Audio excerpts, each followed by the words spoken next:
ҷумъа Давлатов, раиси оҷонсии хизмати давлатӣ мегӯяд, ба хотири омода набудани ҷомеаи Тоҷикистон ба дидани эъломияҳои миқдори дороиҳои мансабдорон, эъломия расонаӣ намешавад.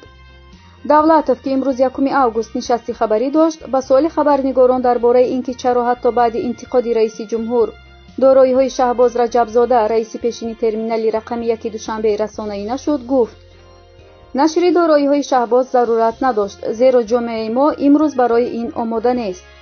ба андешаи ҷумъа Давлатов, сатҳи тафаккури ҷомеаи тоҷик ҳоло ба он ҳадде нарасида, ки тавонад эъломияи миқдори дороиҳои мансабдоронашро дарк кунад. ӯ гуфт: вақте ки тафаккури ҷомеаи мо ба сатҳи ҷомеаи ғарб расад, ин масъалаҳо дида мешавад ва дороии хизматчиёни давлатӣ эълом мешавад. хизматчиёни давлатӣ вазифа доранд эъломияи дороиҳои худро ба оҷонсии хизмати давлатӣ пешниҳод кунанд.